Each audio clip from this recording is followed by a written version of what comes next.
What's up, everybody? I'm Katie. And I'm Morgan. And this is For Your Misinformation, a podcast dedicated to empowering women to be more politically engaged so we can act in our own best interests. Let us break down the problem and tell you what we're doing and what you can do to help solve it. Hi, Morgan. Hey, Katie. What's up? My goodness, what a week.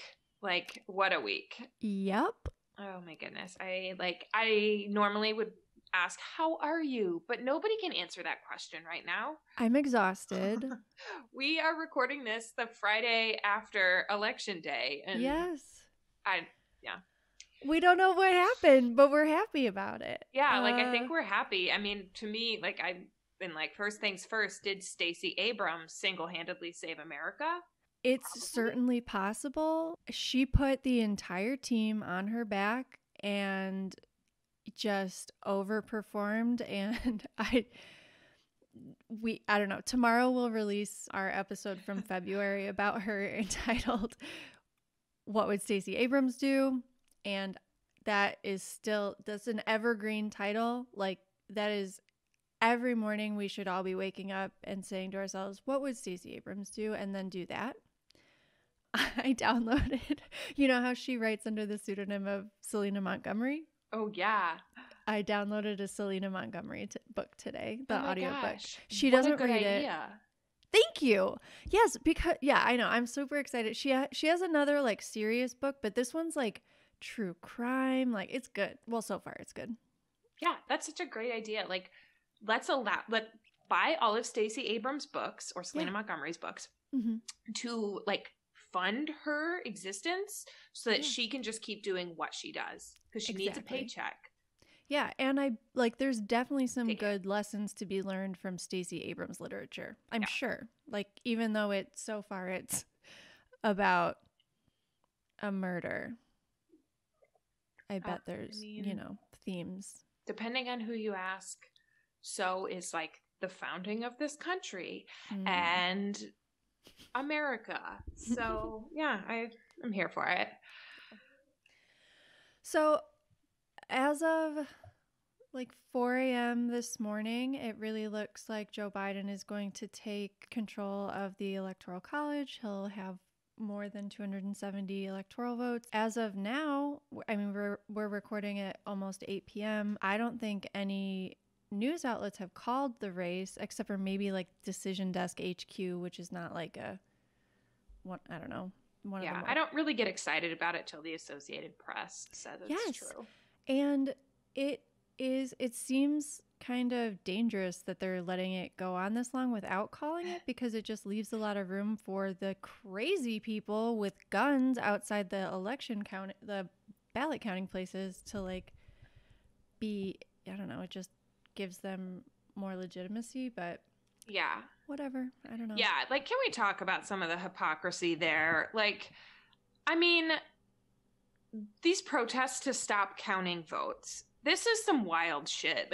Obviously, this is the exact type of insane thing that the MAGA cultists would do. Mm-hmm. But one of their whole things was talking about voter suppression and voter fraud in a very different way than what people on the left were talking about it. But now they're turning around and actively trying to suppress votes that were already cast. Mm-hmm. And they also love talking about the rule of law, they're a moral authority. And yet then these are the people that go out and endanger public health in the middle of a pandemic. Yep. And they don't mind breaking all of the rules if they don't think the rules suit them. Mm-hmm. And also they're actively trying to interfere with official acts by making people stop counting votes. Yeah. And yet there's no police, there's no rubber bullets, there's no tear gas. There's crowds of angry white people. Armed. Yeah, and they're armed and they're angry and they're domestic terrorists. Yeah, these are the same knuckleheads who were probably protesting the virus in the spring. Mm-hmm. And yet nothing. No violent police response. Well, that's because they're buddies. Yeah, they're friends. It's just it's probably some of those same cops that were, tear gassing people's moms are the ones out there protesting votes being counted. Yeah, it's It's the same reason you don't see Superman and Clark Kent in the same room. Yeah, exactly. Only these people are like whatever the anti-Superman is. Okay, so yes, I think we also have. This is going to be kind of stream of consciousness, guys. Sorry. This podcast is two friends talking about the election, but you're gonna love it. Stick around. And I also I would like to move that we allow ourselves to rest this week and don't have any actions for the week. Like, I'm already thinking about actions for next week. Don't worry about it. We will be helping Stacey Abrams out. But for this week, I just am very tired and would like to. Your actions are like self-care and like read a book that was written by Stacey Abrams. Like, that's your actions this week. Drink some water. Take care of yourself. Because we got some more work to do in Georgia in a little bit. Yes, we do. So, yeah. But, okay, so we have to talk about how, because it was a lame attempted coup, but there was an attempted coup last night. That was... Actually, I guess it's ongoing. But what the hell was... I'm glad that we were, like, prepared to, like, mobilize, but it's almost, like, silly. Like, okay, so I'm sorry. It's not silly. We made Trump a one-term president. That's amazing. That's so hard to do. We, like, everybody who did anything, like, it helped, it mattered, great job. It's so hard to get, like, an autocrat out of power once they're in power. Like, it's true. We should pat ourselves on the back big time. Snaps for all of you who phone banked and wrote letters with us. Oh my God, yes. So, okay, that happened. Yay, whatever. Last night, Trump tried to go on TV and tried to claim victory, like spread a bunch of misinformation, try to make things as confusing as possible. And people, like the media got it right finally. They were like, that's bullshit. Like everybody covered it. Like they called it a lie. They called a lie like they were supposed to. They like called out his intent, which is like a flailing loser who like won't get out of power. And like, I don't know, things seem to be breaking okay, which is good. But like he did stand up in front of the press in the White House, our house, not his house, our house. Like that's our house. And he tried to take power when like votes were still and are still being counted. And that's what fascists do. Can I say that, like, when I first saw that yesterday, Thursday night, my only thought, like, the only thing I could think of when I was watching him just exist in that way was he reminds me of, like, a villain in a cartoon that's finally, like, getting their comeuppance. And, like, at the end of the comic book, when the villain finally is being defeated, and they're like, I could have done it if it wasn't for you meddling kids. It's like, it's like that. Like, that's the only thing I could think of. It's just the sheer insanity of someone just coming unhinged when they know that they've lost. It's like a cross between that and then like Wile E. Coyote. Like he ran off the cliff and like everybody, like I feel like we've been looking around like, how is he not like falling to the ground? Like, why does gravity not apply to this man? And now, like, it finally is starting to, and it feels fucking great. But any Republican who does not stand up right now and condemn this bullshit should never be in power ever again. They, like, I mean...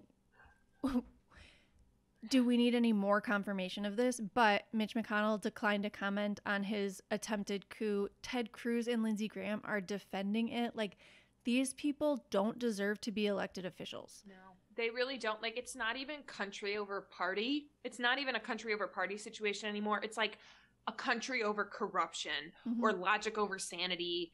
Dare I say good over evil? Going back to my comic book analogy at this point, like, that's what we're dealing with. It's... Yeah, I mean, we already knew that Ted Cruz is the Zodiac killer and Lindsey Graham is, like, evil and just icky. And, I mean, proof on proof on proof. Also, I'm laughing at the people who are out there saying that, like, the Democrats rigged the election and that's their defense for this Trump behavior. Because, like, yes, that's right.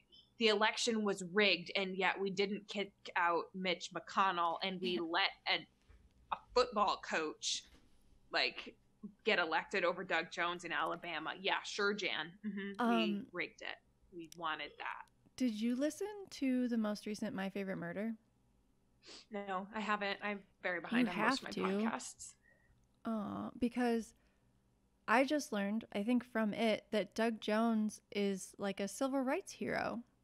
I didn't know that. He prosecuted some kind of a hate crime, which was, I think, the murder of like 4 young black girls, and I think he like successfully prosecuted that. So we kicked congrats Alabama, kicked Doug Jones out of the Senate and put Tommy Tuberville in, a mediocre Auburn football coach who doesn't know anything.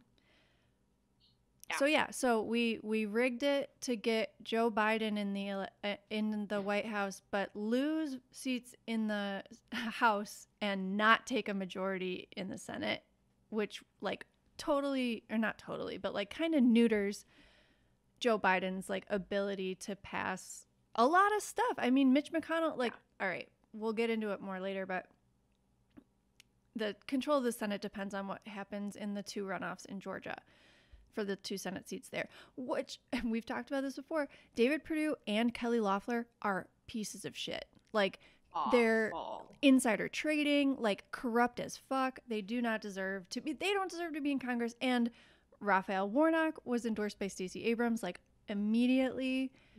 Like we supported him from so long ago. And then John Ossoff is dope too. Like we have 2 good candidates against 2 very bad candidates, but like it'll be really hard to take. I don't know. I mean, it's possible. Look at all the work Stacey Abrams did, but it would be hard to take both Senate seats. And if we don't, then Mitch McConnell is still the is still the Senate Majority Leader. And like, we all know that what he's about, which is, I don't know, just shady bullshit. Yeah. Just like not doing anything to actually help this country. Right. Just to sit there and be icky. And I'm going to say the word icky a lot because I'm trying to swear a little bit less, and also because I just can't think of very many better words to describe so many of like my feelings, so many members of the GOP are icky. And also icky, racist and incompetent. Right. Yeah. And like, we still exist in a system where Donald Trump can rise to power and almost break our system.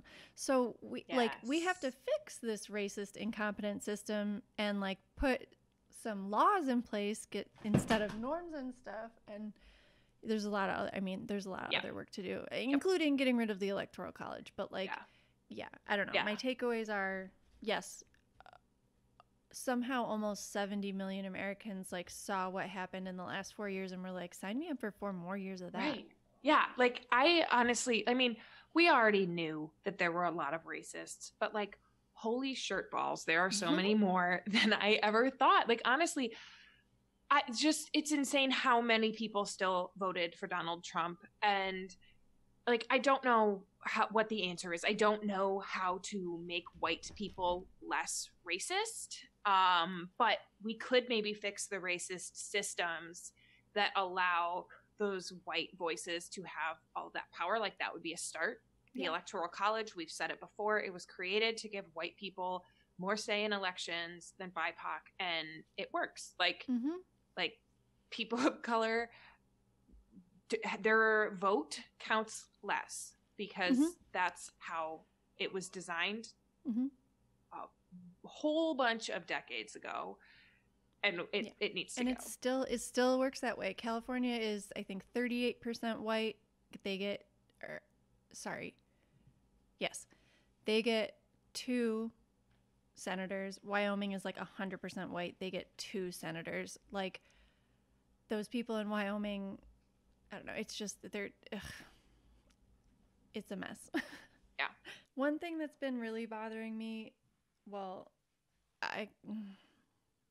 I think part of the entire reason that we started this podcast is because we were like, oh, 53% of white women voted for Trump.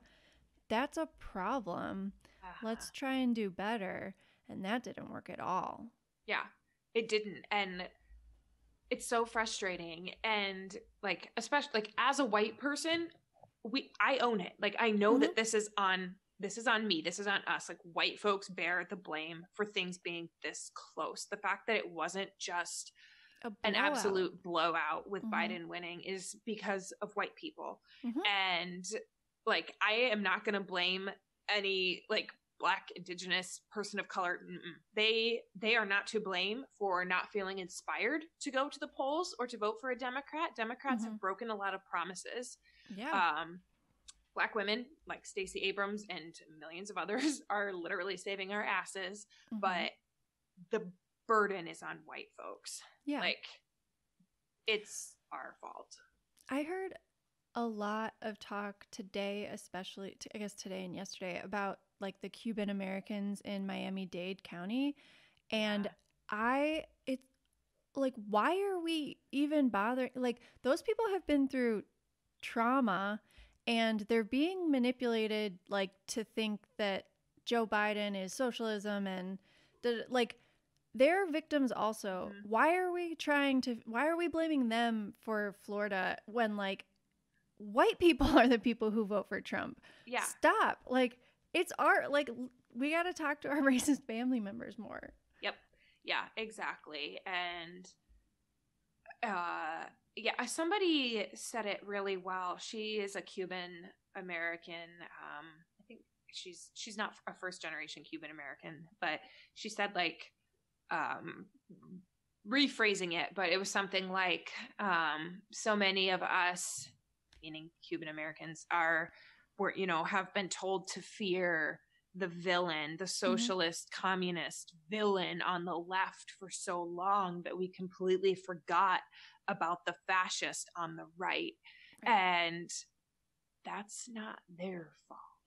Like, it's grade A gaslighting. And also, Democrats didn't do a very good job of reaching out to the Latinx community with this election cycle. There are counties in Texas that Hillary won and Biden lost. And that should be seen as a major problem, a major red flag. And also, I know I use the term Latinx community. I recognize the Latinx community is not a thing.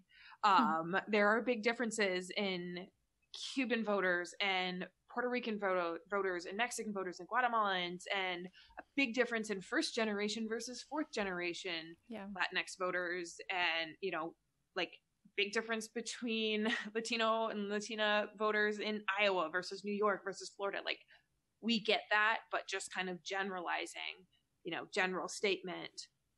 There are huge populations of people that we, the left, have not done a good job of including. And that's, I think, a big part of the equation moving forward in trying to secure democracy.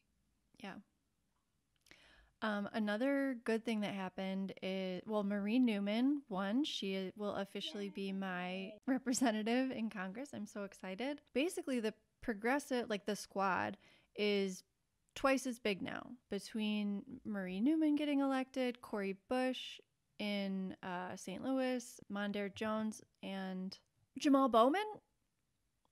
Let's go with that. Whatever. Fact check me if you want. We're tired. We're very tired. But basically, like, I don't know. Nancy Pelosi like made fun of the progressive wing of the party because they were like, they're just 4 votes. And it's like, okay, bitch, well, in 2 years now they're 8 votes. So like maybe in 2 more years there'll be 16 votes. And like, nobody thinks that you're doing a good job being Speaker of the House. Like, okay. 2 years ago, Democratic voters came out big, and there was a big blue wave in the House. And that was because we wanted some oversight of all the corruption going on in the White House. And Nancy Pelosi and Chuck Schumer told us that it wasn't worth it. It wasn't worth it wasn't worth impeaching him again, or it wasn't worth calling witnesses. I mean, I know they wanted to call witnesses, but like they barely tried. They like narrowed the scope down to just the Ukraine stuff when like there's so much corruption. Like, they could have made that. They're not doing a good job. Like, put somebody who understands what's going on in charge. Like AOC understands what's going on. Katie Porter understands what's going on. Barbara Lee understands what's going on. Like, right. And they're it's done. kind of like, Get done. you know, we think of like Nancy Pelosi's like sassy clap after Trump's State of the Union, right? Like, yeah, like you kind of stan it a little bit because it's funny. But it didn't do anything. It's performative, Mhm. right? Just like so much Yes. of what she's done. I mean, yeah, she's had some great moments, but so much of her and to so many other Democrats is so performative. Mhm. It's like a company that is actually like super racist having an ad that's like Black Lives Matter. Yes. Or you know, it's or like a lot of white feminists out there, right? Who yeah, it's that's all what I so thought of when you said performative, that. and Mhm. that's what it makes me think of. You know, that's a lot of like what she is, and the era of tolerance for that performative activism is ending. It's over. It's on its way out, and you either gotta get with it or you gotta step down.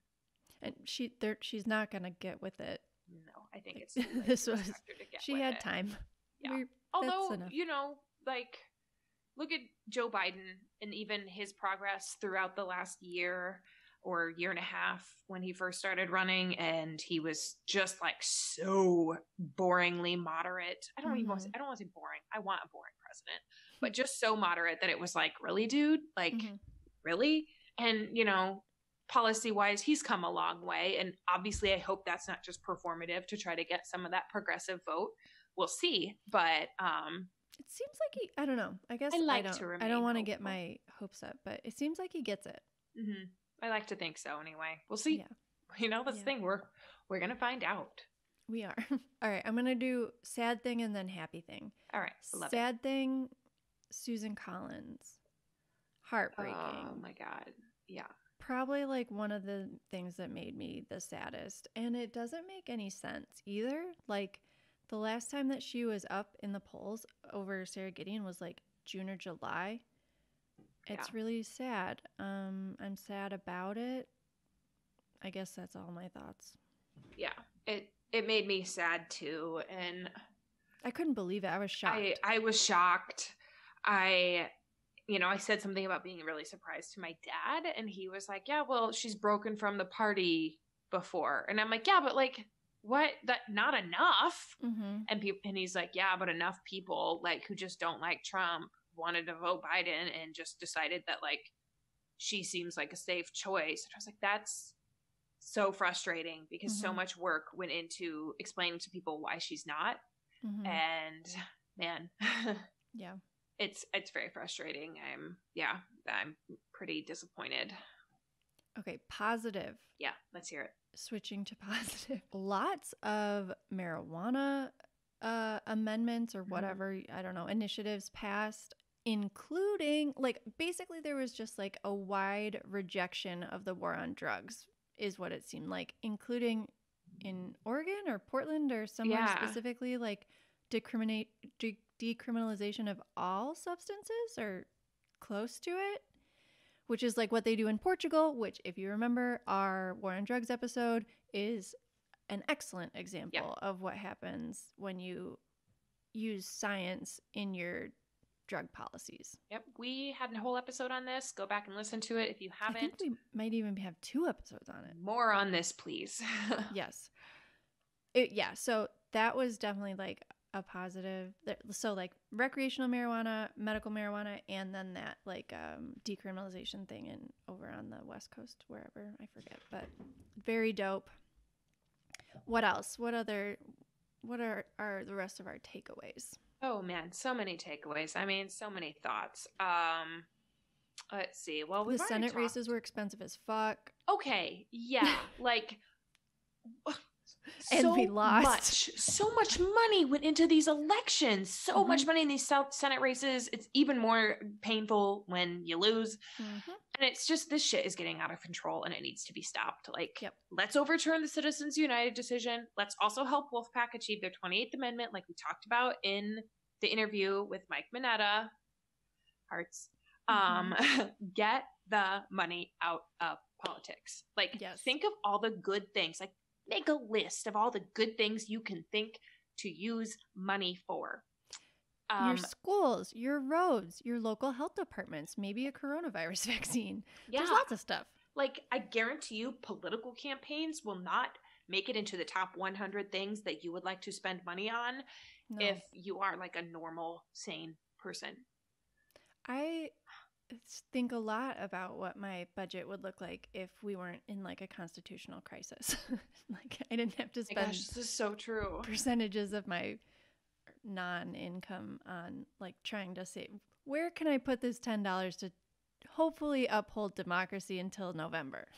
Yeah, I would be able to save so many more animals with that money. Or like, I don't know, maybe think about having a child. Yeah. Like, who knows? Oh my gosh, being a millennial is so fun. Yeah, it's a weird time to be a person, but yeah, it's fun stuff.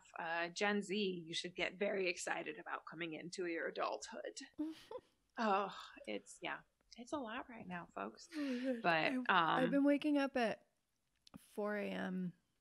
for like forever, and I think tomorrow I'll finally be able to sleep, and I can't wait. It's amazing how much I value sleep now compared to even 5 years ago. But yeah, I have a couple like real, I mean, to me, I want to call them like petty things, but one, go for it. Like, but they're really not petty. One is how, I mean, you made this point in our notes, right? That misinformation is rampant. Everyone is vulnerable to misinformation. I am, you are, literally every single person. And if you think you're not vulnerable, you're probably even more vulnerable. Exactly. Also, misinformation is sneaky. Like, it isn't always obvious. And like, even so, this is what comes to my petty rant is right now the term legal votes. Well, all legal votes should be counted. Those terms are flying around, which then implies that there are illegal votes. And there is no evidence right now to suggest that there is a fraudulent vote problem.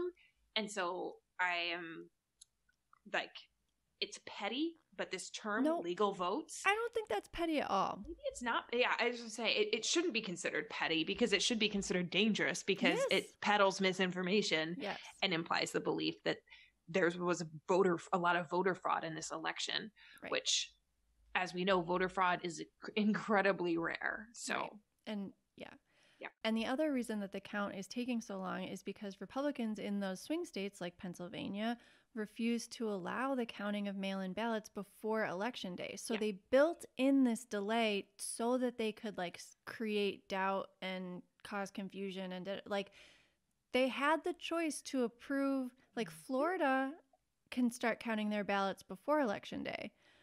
Other states can too. Very tired. But like, they could have done that. And their Republican state legislatures chose not to. So no, we're not like, you don't get to create a problem and then complain about the problem. Like, we see you. I hate them. I hate them so much. Yeah. But thank you, Pennsylvania. Yeah. And also, like, with it dragging out like this, we're exhausted. We're all exhausted. Like, I know I don't have to tell people listening right now that we're exhausted because you probably are too. But like, here we are just like agonizing over 2,000 votes in a county in Pennsylvania or a county in Nevada when we have a candidate who's got 4 million more votes than the other candidate. So we're sitting here for days and days agonizing over such a small number of votes that can determine the election when, like, clearly the people have chosen someone. Right. And I mean, like, this is a dead horse I will continue to beat on the failures of the Electoral College. And yeah, it's I'm so over it. And so let's make all 50 states, like I think 16 states that right now all of their electoral votes go to whoever wins the popular vote. It might not be a full 16. It might only be like 12. But like, yeah, all of the states' electoral votes should go to whoever wins the popular vote. If we're not going to go to a national popular vote, we at least need to go to that. And also, instead of all 50 states, let's say all 52, because Puerto Rico and DC deserve statehood should they want it. Yeah. Didn't Puerto Rico... You know what? I don't know the answer. never mind. I think they did something about their statehood, but I don't remember what it is. I think they want statehood. They do. I think they do want it. There was like a vote on it. Okay. And most of them wanted statehood because we'll look into it and get back to you guys. But yes. You know what? We could actually have a whole episode on that probably. Yeah. Oh, the lawsuits. We should talk about the lawsuits. Okay, so we were very worried about the lawsuits. We were. They're like phoning them in. They're super lame. I couldn't really like wrap my head around it. Like they're really unserious. Like they're bad. And I even tuned in to watch the executive director of the ACLU today give like a 90-minute talk where he brought on the director from every single swing state to talk about how bullshit and how like he was basically like, I want all of you to sleep well tonight, knowing that nothing will come from these lawsuits. Like nothing will change. Like nothing will. Sorry, some things might come from them, but nothing that's even close to altering the results of the election. So like, it's just like between the Hunter Biden like October surprise thing where they were like trying to peddle that seemed kind of like phoned in. Like they weren't even really trying. They were just like, they'll go with it. And the media like did a pretty good job of fact checking. And then this, which is like, they're barely even trying. Like it's just. And like Trump is known in New York for his stupid lawsuits. Like he has a reputation for his stupid lawsuits. This man is such a joke. He is a joke. He is a troll. Mm-hmm. And yet like he has been our president for 4 years. Yep. I don't know. Yeah. Like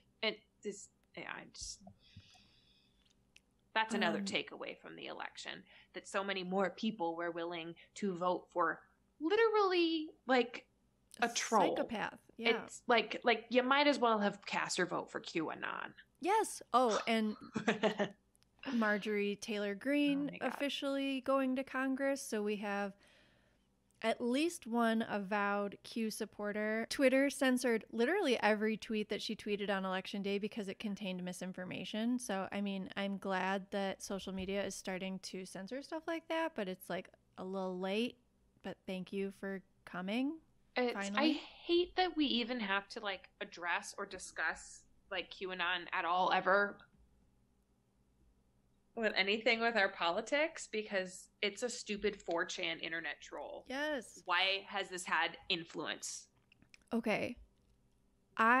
So Q hasn't posted since Election Day. I saw that. And the dad of the guy that initially was in his basement being a weirdo resigned. Yes. So there's some shit going on with QAnon. But so I hear like some people are breaking from it. Like they realize they're like, this was kind of supposed to be like our moment. and you just disappeared? You mean this week hasn't been like Q's Armageddon and all the millions of children didn't come up from the basement of some pizza palace carried by Donald Trump as he wades through lava that's been shot from Hillary Clinton's fingertips? What? Mm-mm. Wow. No. Oh my goodness. Yeah. So I don't know. Oh, hey, stop it. Another takeaway that I have from this election is, look, we've said it 100 times. We're going to keep saying it. Black women, absolutely saving our asses. Backbone of this country, have been forever, and don't get the recognition they deserve. I mean, there are a lot of people who don't even know Stacey Abrams' name. Yeah. And I bet they all know who Greta Thunberg is. You know what I mean? Mm-hmm. And so yeah, that's a complaint that I have. But also look at the turnout in this election and how huge it is in, you know, a lot of capacities, but especially, you know, the Democratic largely turnout for working class people and Black people, Indigenous people, people of color, like BIPOC, you know, that whole acronym that is new. But like, look at the turnout. I do not want to hear ever again any more of this coastal elite bullshit. These claims that like the Democrats are the coastal elite and they don't understand your blue collar workers in the middle of the country. No. Look at who has gotten, you know, knock on wood, but look who has gotten Joe Biden elected.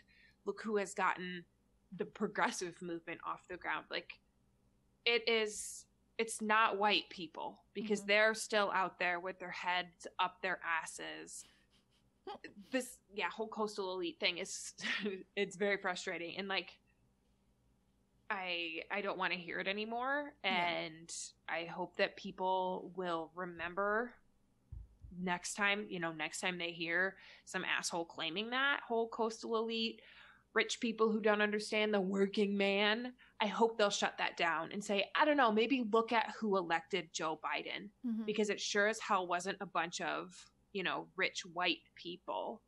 It was people busting their asses, many of them not white, because they were not rich, not on the coast. Yeah, they were like in danger. Like they they didn't have a choice. Like, yeah. I should tell you about some Illinois stuff that happened. Okay, so I brought 2 of the Fosters upstairs, and right now they're having a tiff with Hazel. But I don't know. They have to learn what a house is, right? Yeah. So the fair tax amendment didn't pass. I was pretty heartbroken. But it didn't. I also promised I would do an episode about it, and I never did. And part of me was like, oh my God, what if it doesn't pass by like 3 votes and it's my fault?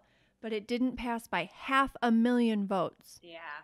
Oh my God. We don't have that many listeners yet, but like share this podcast with, I don't know, like your 11,000 closest friends, and we will get there. Please, especially like if you could do it with your friends in Illinois, I think we could make a real dent. But yeah, that was really sad. So the Illinois Fair Tax Amendment would have benefited 97% of Illinoisians. Only people who made over $250,000 a year would have had to pay more in taxes, and 55% of people voted against it. So that is a fucking bummer. And I don't know if it's going to get back 55% of people don't make over $250,000 a year. Sure don't. In Illinois. No. I mean, so that was a bummer. The only thing I can really like pin it on is that J.B. Pritzker ran on this fair tax amendment. And people in like central and southern Illinois hate the COVID restrictions, and it seems like it's just kind of like a finger to J.B. Pritzker. Even though it's like biting off your nose to spite your face, like they're the ones who probably would have benefited from it the most. But so it seems like that's what it is. It's just like people hate J.B. Pritzker for implementing effective pandemic responses. Yeah. I hate it here. Oh, and then the other, I don't. I like it here, especially now that Marie Newman is my rep. But, okay, so I posted on Instagram. I don't think I talked about it much on the podcast, but I posted on Instagram. I picked like 4, 5, or 6 Cook County judges that should not be retained. And a lot of people were like, there's more judges than that are bad. And that's true. And I didn't want to like shut anybody down, but it's really hard to get rid of judges. Yeah. So I didn't want to like overwhelm anybody and be like, can you please fill in these 16 judges, which like there maybe were 16 people who didn't deserve to be retained, but like nobody wasn't retained. Everybody except for the guy who's literally sexually assaulted a woman on the job. He wasn't retained, but he already resigned, so it doesn't matter. He's the only Cook County judge that didn't get retained. The one, like, there's a couple racist ones, there's a couple sexist ones, there's one that, like, handcuffed a child behind a bench. Like, they should all be gone, and all except for one. And the one who literally sexually harassed or sexually assaulted a woman on the job, he barely didn't get retained, and it doesn't even matter because he'd already resigned. So we should go to law school and work to become judges, because we would be so much better at this because we're decent humans. If any like rich people are listening and they would like to pay my student loans, I promise I will do a very good job. Yeah, I can like vouch as Morgan's former boss. She's a very hard worker. Because that's insane. Yeah. Oh my goodness. Yeah. Wow.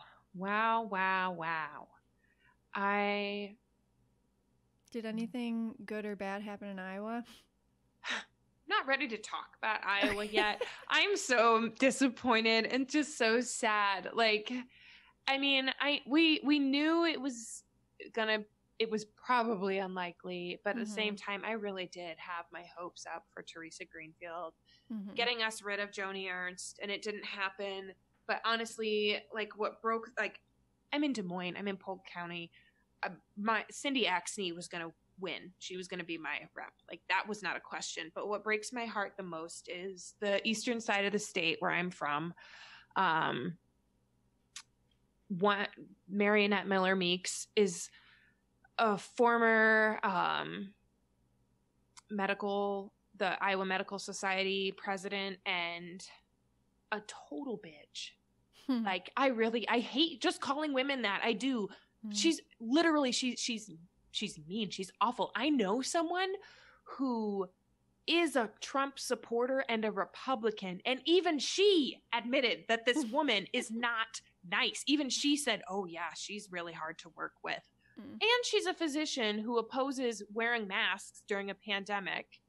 And the woman who was running against her is honestly one of the best humans I've ever met.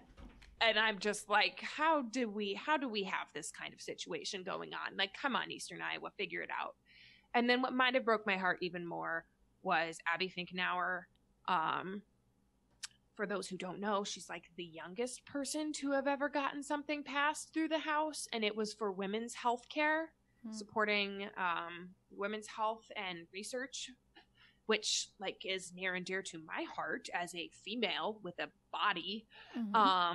And like, I'm just so heartbroken, and I really want her to listen to this podcast and also be my friend. So Abby Finkenauer, please be my friend. Congratulations on getting married recently. Thank you for all of the work you did. And after the DeRate show, when you were out there busting your ass, volunteering to help people while your opponent sat on Twitter and called you a coward for not wanting to debate her. Shoot your shot. Ask her to be on the show. I want you to come on our show. Maybe you'll have some free time. Please be on our show. I really, really like you and want you to be our friend. Shoot your shot in her Twitter DMs. I might. So yeah, that just, yeah. And I don't know, like, so many people think that, well, look at all these women though that you elected in Iowa. Now you've got Joni Ernst, and you've got a female governor, and you've got Ashley Hinston and Marianne Miller Meeks and all these. Okay. That's not progressive. Like, you think that we're progressive because we have women in positions of leadership, but what we have actually is a very dangerous situation of white women who the Republicans can get behind as they're upholding the patriarchy. Because they're upholding the patriarchy. They're fitting they're model. The right kind of woman. Yeah, they're fitting the model of how women should be. They can have their jobs and not have to stay home and raise all 84 babies because they are doing a good job of still making sure their husbands have dinner on the table at 5 p.m. and that they're making sure they close the door behind them for all the women coming, trying to come up and rise. Oh, and also they're very good at making sure black people don't think that they should deserve the same type of treatment as the whites. And like, I know that sounds dramatic, but honestly, it's true. They like women who are upholders of the patriarchy. It's dangerous. Iowa should not be a model for the rest of this country because it makes me very uneasy to think that it might. Get all these warm, fuzzy Heartland vibes. Oh, the whole country could be like this. No, if the whole country becomes like Iowa right now, the GOP will install Ivanka Trump as our president in 2024 or 2028. And that is terrifying. She just flip-flopped on her abortion stance. Did you see that? She's totally pro-life now. Turns out. Oh, wow, all this time.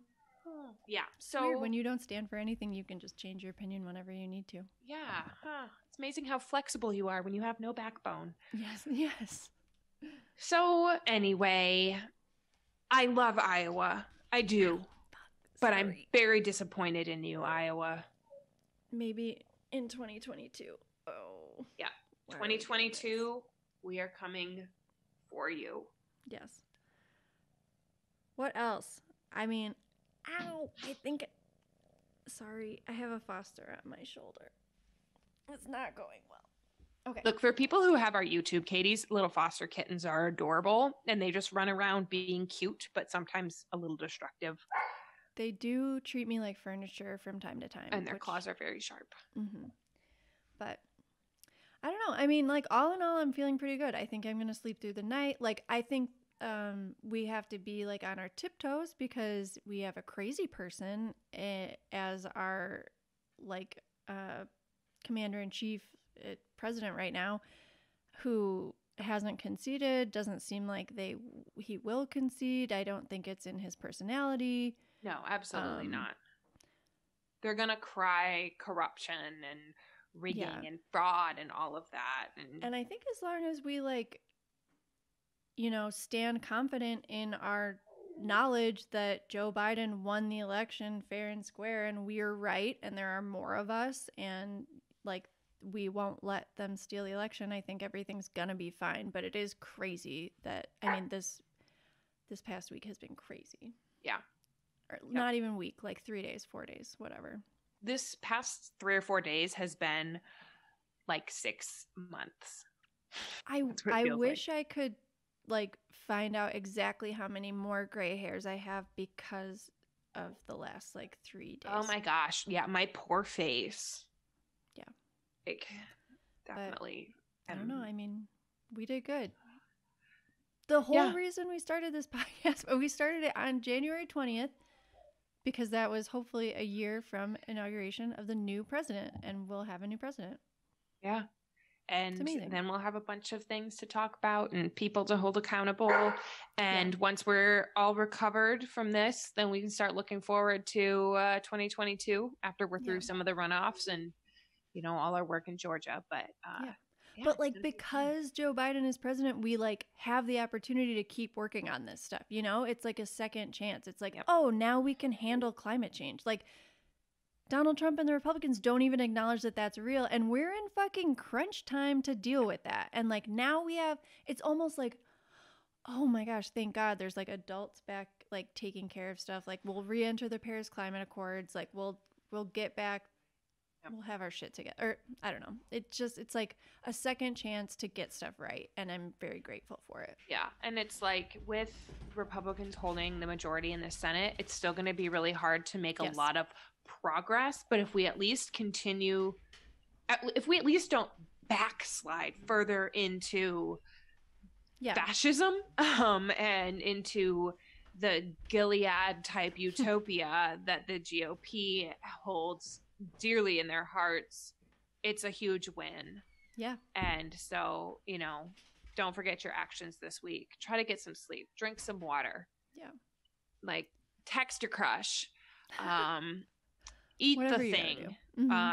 Like, whatever you got to do. Snuggle something that's soft and furry. Yeah. Watch The Trial of the Chicago 7 on Netflix. Yeah, I still need to do that. That's really good. I have been coping by watching The Unbreakable Kimmy Schmidt this week. That's a good choice. Oh my gosh, it has been the perfect choice for this week. It's been a good one. I might do that. That's a good idea. That's a good one. Yeah, it's a nice feel-good show. Okay, it's 8:30. I'm, like, ready to go to bed. I can't believe it's only 8:30. I thought it was going to be like 10:30. I've been waking up at like 3:34 in the morning and then going for a walk. I've been getting 10,000 steps in before the sun even comes up because I'm just, like, so anxious. Oh, and I've been out of Xanax. Wow. So, yeah. Well, I couldn't refill it until today. So, which, like, was terrible planning just to be out of the anxiety-inducing drug during the most. So, anyway, it's been a rough couple days, but I've been getting 10,000 steps before the sun even comes up. And I met a skunk on my walk like 2 nights ago. Oh, so cute. I love skunks. I know. And I met 2 cats and either a very fat cat or a regular raccoon. So it's been fun. Oh, that is fun. I love it. And also for anybody on our YouTube right now, Katie and I are wearing matching t-shirts. Would you like to promote where you got them? because I am obsessed. Yes. Okay. So they say I'm speaking. I got them from my friend Dana's Etsy shop. We swam together in college, but let me look. Do you remember the name of it? I think it's Darlin Wardrobe. Yeah, I think that's what it was too. Darlin Wardrobe. She has lots of very cool stuff. I think her husband is from Brazil actually, but she spent some time in Brazil, so she has like a lot of and now her shop aesthetics. Her shop now makes more sense because I was looking at it and I was like, is she in like Brazil? I'm so confused. So I think she studied abroad. So yeah. Purchase yourself. I don't know. Get yourself a treat. Treat yourself. Yeah, it's important to do right now. Yes. Don't forget, those are your actions. Yeah. Self-care. Treat yourself. Yeah. Watch some videos of my guinea pigs eating because it's the fucking best. It's adorable. More of those on Instagram. Should. All right. Well, we'll be back next week with a more coherent episode probably, but thanks for listening, and I hope you guys are feeling pretty good because we're feeling pretty good. Yep. Well, in the meantime, stay sexy and just go drink some water, you lovely, beautiful human, you. Yeah, I second that. Bye. Bye. Thank you guys so much for listening to For Your Misinformation. If you haven't already, please subscribe to the podcast, and if you like it, give us a rating and a review. It helps us find more listeners, and the more of us there are, the better. And make sure you're following along on Instagram and Twitter at FYMI Pod. Shout out to Kyle Dibdahl for the intro and outro music, Hope Dye for the podcast art, and Ben Schlofelt for the audio production. We come out with new episodes every Monday. For Your Misinformation is part of the Demcast family of podcasts.